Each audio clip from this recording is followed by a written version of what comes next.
नमस्कार दोस्तों। तो मैं आ चुका हूँ अपने कार्यालय से और काफ़ी अंधेरा हो गया था मेरे को, और अभी कोई नहीं दिख रहा मेरे आसपास।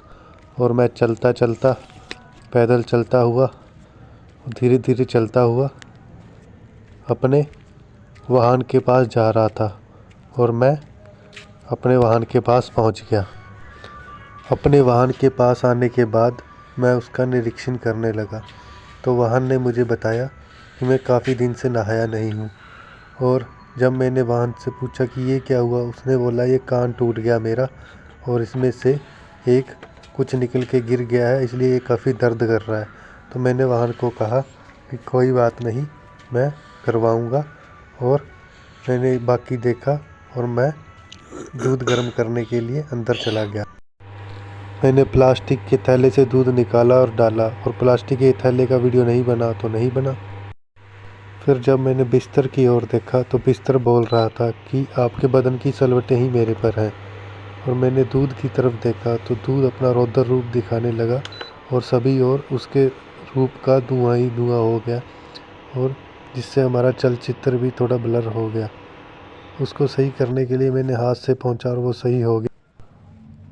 फिर सोचा कि बिस्तर से अपने बदन की सलवटें निकाल ही देता हूँ, और मैंने अपने बदन की सलवटें निकाल के बिस्तर को फिर से पवित्र कर दिया। और उसको पवित्र करने के पश्चात बिस्तर से सलवटें निकालने के बाद मैंने सोचा कि दूध पीने के पात्र को पवित्र कर दिया जाए।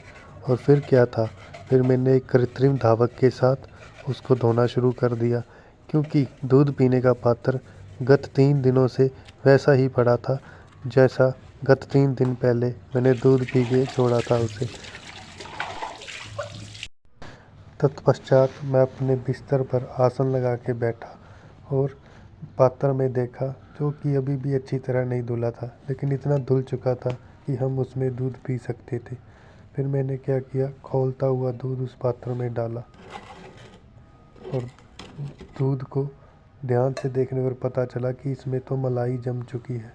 लेकिन फिर क्या था, मलाई को भी डाला और साथ में, और दूध से जो लावा निकल रहा था भाप के रूप में, उसको साइड में करने के बाद मैंने फिर से दूध को पीना शुरू कर दिया। और दूध में कुछ मिलाया तो था नहीं, तो उसका कुछ स्वाद तो आ नहीं रहा था, लेकिन फिर भी दूध गर्म था और मेरे को सर्दी हो रखी थी, तो मैंने पहला घूंट लिया।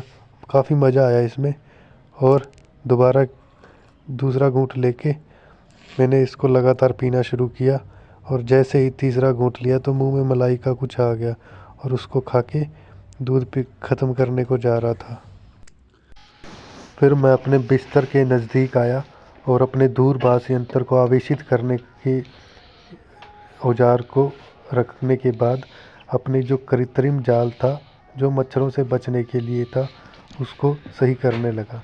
और उसको सही करने से पहले मैं अंदर देख रहा था कि कोई मच्छर तो नहीं, और मुझे एक सफलता मिली और मैंने मच्छर को मारना शुरू किया। मच्छर मेरे हाथ में आने के लिए ना कर रहा था और भाग रहा था, लेकिन मैंने भी हिम्मत नहीं हारी। कड़ी मशक्क़त के बाद मेरे सफलता हाथ लगी, और आखिरकार मैंने उड़ते हुए मच्छर को पकड़ लिया। और पकड़ने के बाद जैसे ही खोला तो ये मरने का बहाना करने लगा, और जैसे मैंने इसको हिलाने का सोचा और ये तो देखा कि ये उड़ने ही वाला था, तो मैंने दोबारा से इसको मार दिया। मारने के बाद मुझे चैन की नींद आने वाली थी। इससे पहले कि मच्छर की आत्मा को शांति मिलती, मैंने जल्दी जल्दी से कृत्रिम जाल को चारों ओर से दबाना शुरू कर दिया। लेकिन आखिर में देखा क्या कि कृत्रिम जाल तो दब चुका है पूरा, और उसको अच्छे से मैंने दबा भी दिया था। दबाने के बाद जब अंतिम कोने को दबाया तो मैंने देखा कि पूरा जाल दब चुका है। देखा कि दूध तो बाहर ही रह गया, और फिर देखा कि कंबल भी बाहर रह गया, और कृत्रिम जाल को तो मैं दबा चुका था। फिर क्या था, जल्दी जल्दी से दूध को भी अंदर लाया और कंबल को भी अंदर लाया, और दूध को पी रहा था कि दूध पीते पीते ही थोड़ा सा ख़त्म हुआ, और उसके बाद पूरा ख़त्म हो गया।